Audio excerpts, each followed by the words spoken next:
नमस्कार मित्रांनो, सुस्वागतम. मुरंबा या मालिकेच्या आजच्या भागामध्ये रेवाने मात्र अभिला भेटायला एका ठिकाणी बोलावलेलं असतो. अभि तिला भेटायला येतो आणि म्हणतो की सॉरी, जरा मला येण्यासाठी म्हणजे घरातून बाहेर पडण्यासाठी उशीर झालेला आहे. तेव्हा आता रेवा म्हणते की अभि, मी तुला यासाठी बोलावलं कारण मला खरंच आरोहीबद्दल खूप काळजी वाटते आणि कशी आहे ती, खरंच आरोहीला खूप त्रास होत असेल. जेव्हा मला आरोहीबद्दल कळाले तेव्हा मला खरंच सहन झालं नाही. त्यावरती अभि म्हणतो आरोहीची तब्येत फार काही बरी नाही. रेवा आता डोळ्यात पाणी आणण्याचं नाटक करते. ताप आलेला आहे, बेशुद्ध आहे आरोही. इतकी बेशुद्ध असून सुद्धा ती तुझी आठवण काढत आहे की रेवा मावशीकडे जायचं म्हणून. रेवा मावशी म्हणून तुला हाका मारत आहे. तेव्हा आता रेवा रडत म्हणते की अरे खरंच किती लहान मुलगी आहे, तिला समजत नाही, ती इनोसंट आहे. अरे तिला सुद्धा सगळं काही कळतं, पण ह्या दोघांना का समजत नाही? त्यांचा इगो त्यांच्यासाठी इतका इम्पॉर्टंट आहे का आरोहीपेक्षा? आणि हे बघ अभि, मला तिला भेटायचं आहे आणि आत्ताच्या आत्ता मला मात्र तुमच्या घरी जायचं आहे. चल आत्ताच्या आत्ता चल. त्यावरती अभि म्हणतो की एक मिनिट रेवा थांब, काय करतेस तू हे? आणि हे बघ आता जर तू तिकडे गेली तर आगीमध्ये तेल ओतण्यासारखं असेल. रेवा ऐकायला तयार नसते. रेवा लगेच आता जायला निघते. तेव्हा अभि तिचा हात धरतो आणि म्हणतो की रेवा प्लीज थांब. तेव्हा आता अभिने धरलेला हात आहे तर रेवा त्या हाताकडेच बघत असते. अभि लगेच हात सोडतो आणि सॉरी असं म्हणतो. आणि हे बघ रेवा प्लीज समजून घे, आता जर तू तिकडे गेली तर परिस्थिती खूपच आणखी बिघडेल, त्यामुळे तू इतक्यात तिकडे जाऊ नकोस. आरोहीची अशी अवस्था आहे तरी सुद्धा अक्षय त्याचा जो काही निर्णय आहे तो बदलत नाही. त्याच्या मतावर तो अगदी ठाम उभा आहे आणि तू त्या घरामध्ये यायचं नाही हे त्याने स्पष्ट तुला सांगितलेलं आहे. आणि जर आता तू तिकडे गेली तर आता अक्षय तुमची भेट तर होऊन देणार नाहीच आणि उलट आणखीन काहीतरी मोठा तमाशा होईल, ते पण आणखीन सगळ्या घरच्यांच्या समोर आणि आरोहीच्या समोर सुद्धा. त्यावरती आता रेवा म्हणते की मग मी काय करू, शांत बसू? ते मला भेटून देत नाही कारण त्याचा इगो आहे तो त्याच्यासाठी महत्वाचा आहे आणि तो पूर्ण करण्यासाठी. त्यावरती अभि म्हणतो की हे बघ मी काहीतरी विचार करतो, काहीतरी प्रयत्न करतो, पण प्लीज तू शांत हो. फक्त या सगळ्यासाठी मला थोडासा वेळ लागेल आणि त्या दिवशी नक्की काय झालं होतं हे सुद्धा मला पूर्णपणे माहिती नाही. आणि तुझा तो मेसेज, तेव्हा आता मेसेज म्हटल्यानंतर आता ह्या अभिला आठवण होते. तो लगेच म्हणतो की तुझा मेसेज मला फार असा उशिरा मिळाला आणि नक्की त्या मेसेजचा अर्थ काय होता? तेव्हा आता रेवा म्हणते की हे बघ जस्ट म्हणजे कसं आहे की आरोहीला मी भेटणार होते, त्या दिवसाचा मी पूर्णपणे प्लॅन केलेला होता आणि त्या दिवशी वेगळेच काहीतरी घडले. मग तूच सांग की अभि मी काय करू बरं? आणि हे बघ तुला अजून सुद्धा तेच वाटतं का हे काहीतरी माझं कारस्थान असेल? आणि हे बघ अभि थँक्यू सो मच. प्लीज तू जर आता येथे त्या संशयाने आला असेल आणि यानंतर मात्र मी कधीही कुणाला भेटणार नाही, मी इथून कायमची गायब होऊन जाईल, त्यामुळे प्लीज अभि तू माझ्यावर असले आरोप करू नकोस. पण ऍटलिस्ट फक्त मला एकदा तिला भेटायचं आहे, प्लीज मी तुझ्या समोर हात जोडते. त्यावरती अभि म्हणतो की हे बघ मी तुला म्हंटल ना की खरंच आत्ता नकोय. आणि हे बघ मला समजत नव्हतं कारण तो मेसेज आहे मला खूप उशिरा मिळालेला होता. आणि हे बघ मी तुला म्हंटलो की मी ट्राय करेल, मी काहीतरी करतो ना, मी तुला सांगितलं ना एकदा, प्लीज शांतपणे ऐकून घे. तेव्हा आता रेवा खूपच रडत असते आणि हे सर्व तिचं नाटक असतं. रेवा इतकी रडत असते तर अभिला खरंच वाईट वाटतं. त्यानंतर मात्र आरोहीचा ताप काही अजून उतरलेला नसतो. रेवा सारखी आता जे पट्टे आहे वगैरे ते डोक्यावर ठेवत असते आणि तिला शुद्धीवर येण्याची वाट पाहत असते. तेव्हा अक्षय म्हणतो की डॉक्टरांनी इंजेक्शन दिलेलं आहे, औषध सुद्धा दिलेले आहे, त्यामुळे हळूहळू रमा ताप उतरेल, तू नको काळजी करू. मला पूर्णपणे खात्री आहे की उद्या संध्याकाळपर्यंत पूर्णपणे ताप उतरलेला असेल, तू काही काळजी करू नकोस. अगं रमा, मला सगळ्याची जाणीव आहे कारण 7 वर्ष मी तिच्या सोबत होतो. तिचा ताप हळूहळू खरंच उतरेल, मला ह्या सगळ्याची जाणीव आहे. तेव्हा आता रमा म्हणते की हो माहिती आहे कारण इतकी वर्ष तुम्हीच तिच्या जवळ होतात, मान्य आहात मला की कारण तुम्हीच तिचे आई बाबा दोन्ही अगदी होतात आणि तिची आई बाबा बनून काळजी तुम्ही घेतली. आणि मी जरी तेथे असते तरी सुद्धा आज मला तितकीच काळजी वाटली असती. आणि आता मात्र मी पूर्णपणे हतबल आहे, माझ्या मनात काय सुरू आहे मी तुम्हाला नाही सांगू शकत. तुमच्याकडून फक्त मला इतकीच अपेक्षा आहे की तुम्ही मला समजून घ्यावं म्हणून. त्यावरती आता अक्षय म्हणतो की हे बघ मी रमा तुला टोमणं वगैरे नाही मारत आणि हे बघ अगं तुझे काही बोलली त्याचा राग सुद्धा मी नाही मानत. फक्त मी तुला एकच असे रिक्वेस्ट करतो की आता आपल्याला सध्या दोघांनाही शांत राहायला हवं. कुठल्याही तणावाच्या खाली आपण जर निर्णय घेतले तर ते चुकीचे वाटतात. आणि तेवढ्यात आता आरोही आई आई करते. रमा म्हणते की बोल ना बाळा, अगं काय होतं, बोल ना बाळा, अगं मी आहे ना इथे, बोल. आता आरोही दुसरं काही विचारत नाही. आणि मावशीला बोलावलेलं आहेस का? आणि त्या दिवशीची मला गंमत पूर्ण करायची आहे आणि ते आमचं सिक्रेट आहे म्हणून मी तुम्हाला नाही सांगत. तर अक्षय आणि रमा डोक्याला हात लावतात. अक्षयला तर रेवाचं नाव घेतल्यानंतर खूपच राग येतो आणि अक्षयचं बरोबरच असतं. तेव्हा आता आरोहीची ती अवस्था बघून रमा आता अक्षयला म्हणते की प्लीज तुम्ही इतके कठोर नाही, मला तुम्हाला फक्त इतकं सांगायचं आहे की आपल्या युगोपेक्षा आपल्या आरोहीचा जीव माझ्यासाठी खूप जास्त महत्वाचा आहे. त्यानंतर आता इकडे रेवाला मात्र हा ताबडकर फोन करत असतो असतो. रेवाचा फोन काही लागत नसतो.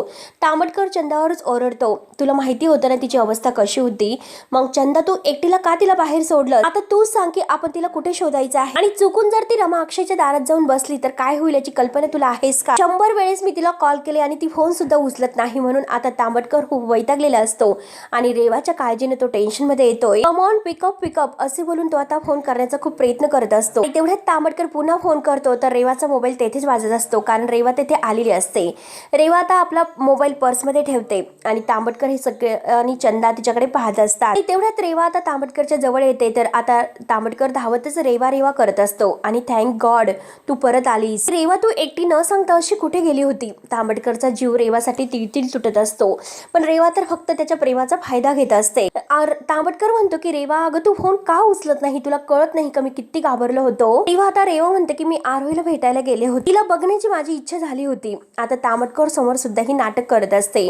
तेव्हा आता तांबटकर म्हणतो की काय बोलतेस तू? आरोहीला रमा अक्षकडे आणि रमा अक्षने तुला पाहिलं का असं विचारतो. तेव्हा आता लगेच रेवा सांगते की मी दारापर्यंत गेले होते, परंतु आज जाण्याची इच्छा नाही झाली. मी विचार केला आणि माझ्यामुळे त्यांना त्रास होऊ शकतो आणि त्यानंतर मी माझी पावलं ही मागे घेतली आणि तेथून मी निघले. तेव्हा आता तांबटकर म्हणतो की थँक गॉड आता बाद झाले, आता मला नाही सहन होत, आणि बास कर आता मला नाही सहन होत. तेव्हा आता रेवा ही रडण्याचा चेहरा करते, डोळ्यामध्ये पाणी आणते आणि म्हणते की विशू हे बघ, अरे मी तुला कित्येक वेळेस सांगितलं आणि या अगोदर सुद्धा सांगितलेलं आहे. तेव्हा मी डोळे बंद करते तेव्हा त्याच वेळेस मला मात्र आरोहीचा चेहरा माझ्या समोर असतो. तिचा आवाज मला ऐकू येतोय. जसे मी डोळे उघडते तेव्हा माझ्या समोर तसं काहीच नसतं, फक्त काही अगदी अंधार असतो. त्यामुळे मला असं वाटतं की मी रियालिटी मध्ये नाही जगत. त्यावरती तांबटकर तिला समजावतो की हे बघ अगं रेवा, ही सगळी तुझी सवय आहे तर ती बदल, तुझे हट्ट सोडून दे. हे तुझे हट्ट आहे तर ते तुला आकतमधून पोखरून टाकतं, हे तुला कळतं का? तू जर अशीच रडत बसतील तर स्वतःला हरून बसशील रेवा. आजपर्यंत मात्र तू इतक्या मोठ्या आयुष्यामध्ये अनेक संकटांना तोंड दिलेलं आहेस, आताच तू हार का म्हणते?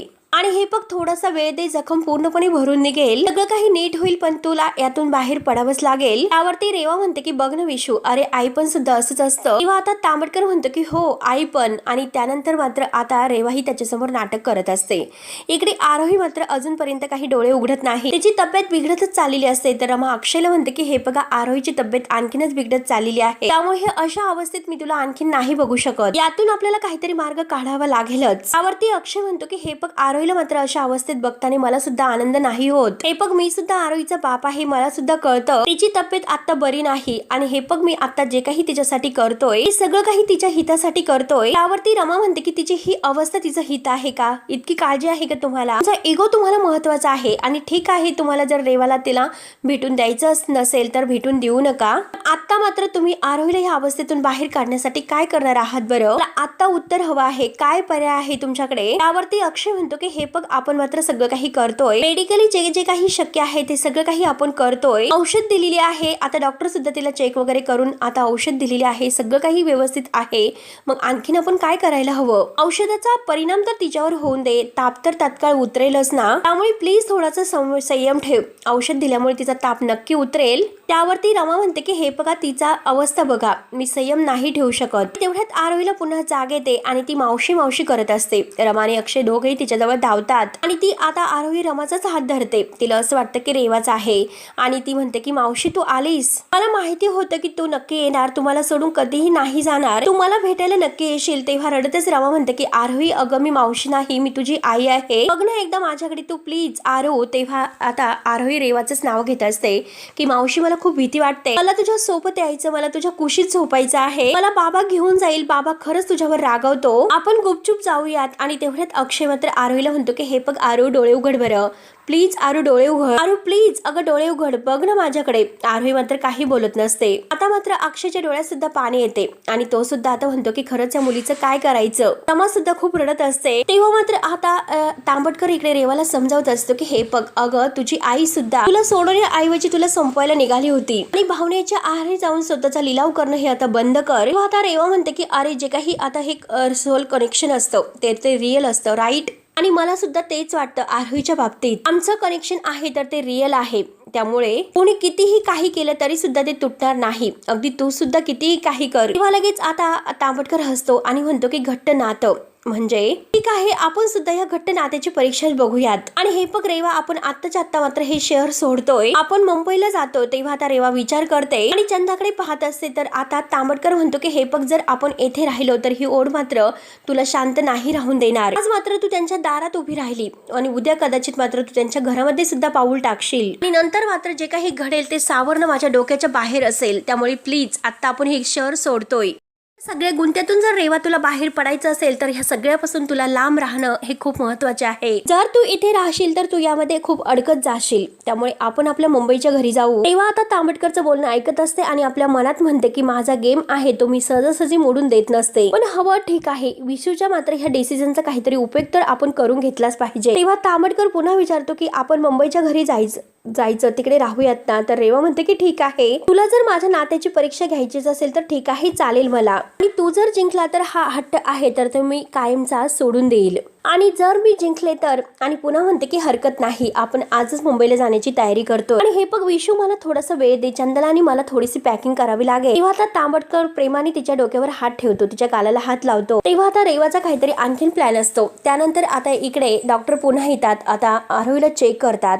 रमा विचारते की डॉक्टर काय झालं तिला. कसली तरी भास होतात, ती काहीतरी वेगळंच बोलते. तेव्हा मात्र आता रमाने आता आरोहीच्या अगदी मांडीवर तिला घेतलेलं असतं आणि आरोही मात्र रमाचा हात पकडूनच म्हणते की मावशी तू आलीस, मावशी तू आलीस. त्यानंतर आनंद म्हणतो की हे बघा डॉक्टर, जर तिचे काही आता टेस्ट करायचे असेल तर आपण प्लीज करून घेऊया, कारण यापूर्वी मात्र तिला कधीही अशा अवस्थेत बघितलेलं नव्हतं. तापाने फणफणलेली आहे आणि आता तर विचित्र सारखं बोलते. तेव्हा आता डॉक्टर ताप वगैरे चेक करतात आणि सांगतात की हे बघा, ताप कमी होण्याऐवजी वाढतच चाललेला आहे आणि हे बघा, हे शारीरिक आजार पण नाही. तेव्हा आता अक्षय विचारतो की डॉक्टर नक्की तुम्हाला काय म्हणायचं आहे. तेव्हा मात्र डॉक्टर सांगतात की ती प्रचंड असे टेन्शन मध्ये आहे, मानसिक तणावाखाली आहे. त्यावरती अक्षय म्हणतो की तुम्ही दिलेले औषध इंजेक्शन याचं काय बरं. तेव्हा डॉक्टर सांगतात की औषध मात्र शरीरावर काम करतात, मनावर नाही. तिच्या मनामध्ये खोल काहीतरी आता अडकून बसलेला आहे, खोलपर्यंत त्याचे म्हणजे घट्ट असं झालेलं आहे. त्यामुळे आता हे औषध काही उपयोगाची नाही. तोपर्यंत तिला ते मिळत नाही तोपर्यंत मात्र तिचा मेंदू औषधांना प्रतिसाद नाही देऊ शकत. तेव्हा आता अक्षय म्हणतो की म्हणजे तिचा चुकीचा हट्ट आहे तो मी पूर्ण करावा असं तुमचं म्हणणं आहे. तर त्यावरती डॉक्टर म्हणतात की हे मेडिकल कंडिशन सांगते, बाकी काही नाही. तिला कसं बरं करायचं आहे त्याच्या पालकांचा निर्णय आहे. एक गोष्ट मात्र लक्षात ठेवा की हा तिचा हट्ट नाही तर तिची गरज आहे. त्यावरती अक्षय म्हणतो की जर आम्ही हे नाही केलं तर. तेव्हा आता डॉक्टर म्हणतात की मग तर मात्र तुम्ही तुमच्या मुलीच्या जीवाशी खूप मोठी रिस्क घेत आहात. तेव्हा आता हे ऐकल्यानंतर रमाला तर आणखीनच धक्का बसतो. सगळेजण अगदी धक्क्याने पाहत असतात. अभि आनंद सुद्धा अगदी धक्क्याने पाहत असतात. तर डॉक्टर म्हणतात की चला येते मी. तेव्हा आता आनंद डॉक्टरना बाहेर सोडवायला जातो. तर आता अक्षय आणि रमा आणखीन टेन्शनमध्ये येतात. तर अभि अक्षयला म्हणतो की हे बघ, माझं ऐकून घे, मला माहिती आहे की तुला राग येईल, प्लीज माझं ऐक. कधी कधी मात्र पालक म्हणून आपल्याला काहीतरी योग्य वाटत असतं, ते आपल्या मुलांसाठी खूप घातक असतं. हे बघ, हे जग आहे तर ती आपलं मुलं आहेत, मुलं म्हणजेच आपलं जग आहे. मग जगासमोर आपला अहंकार आणि आपला युगो इतका मोठा करावा का. आणि अक्षय बघ, अरे आरोहीची काय अवस्था झालेली आहे तिच्याकडे बघ एकदा. आणि तिच्या ह्या अवस्थेमध्ये जर मी स्वतः गप्प बसलो असतो तर मात्र मला स्वतःचा राग आला असता, म्हणून मी तुला हे सर्व काही सांगतोय. जर माझ्या हातामध्ये असते तर मात्र मी तिला जिकडे जायचं आहे तिकडे घेऊन गेलो असतो, कारण तिला बरं वाटावं म्हणून. आणि हे बघ अक्षय पुढचं पुढे बघता येईल. तेव्हा आता अक्षयला सुद्धा आरोहीची अवस्था काही बघवत नसते, तो सुद्धा रडत असतो आणि रमा सुद्धा रडत असते. अभि म्हणतो की हे बघ, आता आपल्याला आरोहीची जास्त काळजी आहे, तिचा जीव वाचवणं खूप महत्वाचं आहे, त्यामुळे प्लीज तुम्ही विचार करा एकदा. प्लीज मी तुम्हाला रिक्वेस्ट करतो की एकदा विचार करा आरोहीच्या जीवासाठी. तेव्हा मात्र आता अक्षय म्हणतो की खरंच रमा, मी हरलो, मी खरंच हरलो. त्यावरती आता तो रडत असतो. तर आता रमा म्हणते की हे बघा, हा सगळा विचार करण्याच्या अगोदर डॉक्टर काय म्हणाले त्याचा एकदा विचार करा. त्यानंतर आता इकडे रेवा मुद्दाम रडण्याचं नाटक करत आता अभिला फोन करते आणि म्हणते की अभि, तू तुझी काळजी घे, माझं काय, मी आता मुंबईला चाललेले आहे, मला तुला फक्त एवढंच म्हणायचं आहे की टेक केअर. आता मात्र मुद्दाम ती अभिला म्हणजे अभि घरच्यांना सर्वांना सांगेल की रेवा इथून कायमची चालली म्हणून, आणि बाय करून आता फोन ठेवते. मुद्दाम आता खुश होत आपली बॅग भरत असते आणि तेवढ्यात तेथे चंदा येते. चंदा आता तिच्यासाठी चहा घेऊन आलेली असते आणि म्हणते की काय ग, खरंच आपण हे सगळं गुंडाळून निघालो का. आणि तांबटकर साहेबांचं म्हणणं तू इतक्या सहजासहजी मान्य सुद्धा केलंस. तेव्हा आता रेवा म्हणते की चंदा, अगं तू इतक्या वर्षापासून मला ओळखते, तुला काहीच कसं समजत नाही बरं. कधी कधी माझ्या मनाला तू समजूनच घेत नाही, कारण जिंकण्याची तयारी सुरू असते आणि कधी तुला हे सर्व कळणार देव जाणे. तेव्हा आता चंदा म्हणते की अगं पण आपण या सगळ्याचा खेळ मांडलेला आहे, त्याचं काय. जो काही रंगलेला खेळ आहे तो अर्धवट सोडायचा हे तुझ्या स्वभावात काही मान्य बसत नाही. त्यावरती रेवा म्हणते की हे बघ चंदा, हा गेम माझा आहे, इतक्या सहजासहजी मी नाही सोडून जाणार हे लक्षात ठेव. आणि आता मी सर्व तयारी करून ठेवलेली आहे, बॅग वगैरे भरून. आणि आता बघतच राहा की पाचगणीची हद्द ओलांडायच्या अगोदर मात्र मला रमा अक्षय अगदी हात जोडत माझी विनवणी करत कसे येतात. माझ्या मागे तू बघतच राहा आणि फक्त मला जो काही आता तो टायमिंग वगैरे आहे मला ऍडजस्ट करायचा आहे. आणि तेवढ्यात चंदा बाहेर जायला निघते आणि तांबटकर येतो. तांबटकर म्हणतो की रेवा डार्लिंग, तयारी झालीस ना, तुझं आवरले ना, आपण गाडी मी लगेच काढू का? त्यावरती रेवा लगेच म्हणते की हो विशू, नक्कीच, थोडासा वेळ दे, माझी पॅकिंग होतच आलेली आहे. त्यावरती आता तांबटकर म्हणतो की ओके ठीक आहे, मी बाहेर वाट पाहतो. तेव्हा आता रेवा लगेच आता चंदाला म्हणते की चंदा फक्त थोडासा वेळ दे, गेम बघ कसा पलटतो ते. पुन्हा तू प्रश्न नाही विचारणार की असं का आणि तसं का. तेव्हा आता चंदा हसत असते, कारण त्यांच्या दोघींचा हा प्लॅन असतो आणि तांबटकरला ते फसवत असतात. त्यानंतर आता इकडे आरोहीची अवस्था खूपच बिकट होत चाललेली आहे. अक्षय आणि रमा अगदी शांत बसलेले आहेत. रमा आरोहीच्या जवळच बसून आहे आणि अक्षय सुद्धा आता डोक्याला हात बघून आरोही कधी शुद्धीवर येते, कधी बरी होते याची वाट बघून आहे. आणि सर्वांना एकच प्रश्न पडलेला असतो की नक्की आता काय करायचं. आणि डॉक्टरांनी सुद्धा आता काही पर्याय सांगितलेले नसतात. तेव्हा आता तेथे मयुरी येते. अक्षय आणि रमाने सुद्धा एकही घास खाल्लेला नसतो, ते सुद्धा आता उपाशीच असतात आरोहीच्या जवळ बसून. तर आता मयुरी म्हणते की अक्षय आणि रमा, हे बघा प्लीज, तुम्ही 2 घास तरी खाऊन घ्या. सकाळपासून एकही अन्नाचा कण तुमच्या पोटात नाही गेलेला, मग उपाशी राहून कसं चालेल बरं. आणि हे बघा, मला तुमची मनस्थिती कळते. अक्षय आणि रमा काही बोलत नसतात. आता रमाने आरोहीचा हात धरूनच ती तिच्या जवळ बसून असते.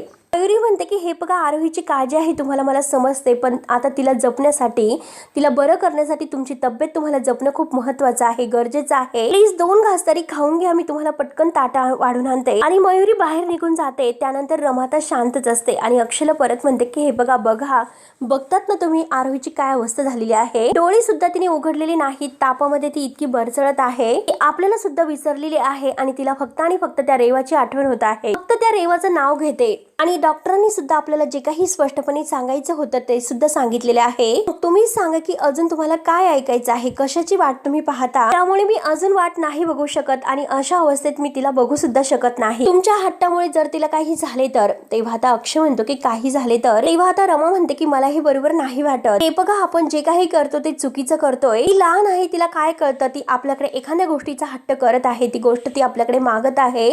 तर आपलं सुद्धा कर्तव्य आहे की आपण तिचा तो हट्ट पुरवला पाहिजे, ती गोष्ट आपण तिला द्यायला पाहिजे. आता रमा अक्षयचं ऐकायचं सोडूनच देते. आणि लगेच मात्र तिने आता निर्णय घेतलेला असतो की आता काही झालं तरी आता आरोहीला रेवाकडे घेऊन जायचं. म्हणून ती आता तटकनी उठते आणि शाल घेते. आता शाल घेऊन ती आरोहीच्या जवळ येते. अक्षय रमाला विचारतो की तू काय करतेस, नक्की काय प्लॅन आहे तुझा. त्यावरती आता रमा म्हणते की हे बघा, मी आरोहीला आणखीन आता त्रासात नाही बघू शकत, बास कर आता आपला युगो वगैरे. आरोहीला घेऊन रेवाकडे चाललेली आहे नक्की आता आरोहीसाठी. रमाने आता अगदी तडखरपणे, अगदी कडकपणे हा निर्णय घेतलेला असतो. तेव्हा अक्षय तिचा हात धरते. अक्षय स्वतः म्हणतो की ठीक आहे, आपण आरोहीला घेऊन रेवाकडे जाऊयात आणि हेच तुला हवं आहे ना, तेव्हा चल ठीक आहे, जाऊयात आपण. आता मी रेवासमोर झुकेल, परंतु आता एक अक्षय म्हणून नाही तर इथं आरोहीचा बाप म्हणून जाऊ आपण तिच्या दारामध्ये. जोपर्यंत ही जबाबदारी माझ्या खांद्यावर आहे तोपर्यंत मात्र मी शांत असेल. ज्या क्षणी मला हे सर्व समजेल की माझ्या मुलीला काही धोका आहे, त्या क्षणी मात्र माझ्या वाटेमध्ये कोण उभा आहे मी नाही बघू शकणार. आणि हा सुद्धा माझा एक शब्द असेल. त्यामुळे मी जे काही सांगितलेलं आहे ते लक्षात ठेवायचे. शेवटी आता अक्षयने आरोहीसाठी रेवासमोर झुकण्याचा निर्णय घेतलेला असतो. रेवाकडे जाण्याचा निर्णय तो घेतलेला असतो. रमा आता अक्षयकडे पाहत असते. आणि शेवटी मित्रांनो, हा भाग येथे संपतो. पुढील भागामध्ये आता रेवा ही अगदी तिचा जो काही प्लॅन असतो, तिचा प्लॅन ठरलेला असतो की किती काही झालं तरी पाचगणीची हद्द सोडल्याच्या अगोदर मात्र अक्षय आणि रमा मात्र माझ्याकडे येतील, ते पण अगदी रिक्वेस्ट करण्यासाठी हात जोडून. आता जेव्हा तांबटकर बरोबर रेवा हातात जाण्याचं नाटक करते, पाचगणी सोडून जाण्याचं, आणि तेव्हा आता लगेच अक्षय आणि रमा येतात. आता त्या दोघांची गाडी अडवतात आणि आता सगळेजण एकमेकांच्या समोरासमोर येतात. तर रेवा विचारते की का बोलावलं आम्हाला, आम्ही आमचं सगळं काही पाचगणी वगैरे सोडून जात होतो. तेवढ्यात रेवा मात्र आता आरोहीला पाहते आणि आरोहीला बघून मात्र ती पुन्हा जायला निघते आणि पुन्हा थांबते आणि म्हणते की किती काही झालं तरी मी आता म्हणजे आरोहीच्या जवळ नाही जाणार. तेव्हा आता रमा खूप रडत असते आणि रेवाला रिक्वेस्ट करते की बघ, तिला खूप त्रास होत आहे. आहे ती खूप मोठ्या संकटात आहे. त्यावरती अक्षय म्हणतो की म्हणूनच मात्र आम्ही तिला तुझ्याकडे घेऊन आलो. तेव्हा आता रमा रडतच म्हणते की रेवा हे बघ मी तुझ्यासमोर हात जोडते, तूच आहे की आता आरवला ह्या सगळ्यातून बाहेर काढू शकते. रेवाला जसे काहीच माहिती नाही, रेवा डोळ्यात पाणी आणण्याचं नाटक करते आणि म्हणते की म्हणजे काय. तेव्हा आता आरव इकडे रमा बोट करते, गाडीमध्ये असते ते पण अजूनपर्यंत ती बेशुद्धच आहे आणि रेवा आता रडण्याचं नाटक करून आरव इकडे धाव घेते. तर मित्रांनो आता पुढे नक्की काय होणार आहे हे बघायला विसरू नका. तोपर्यंत धन्यवाद.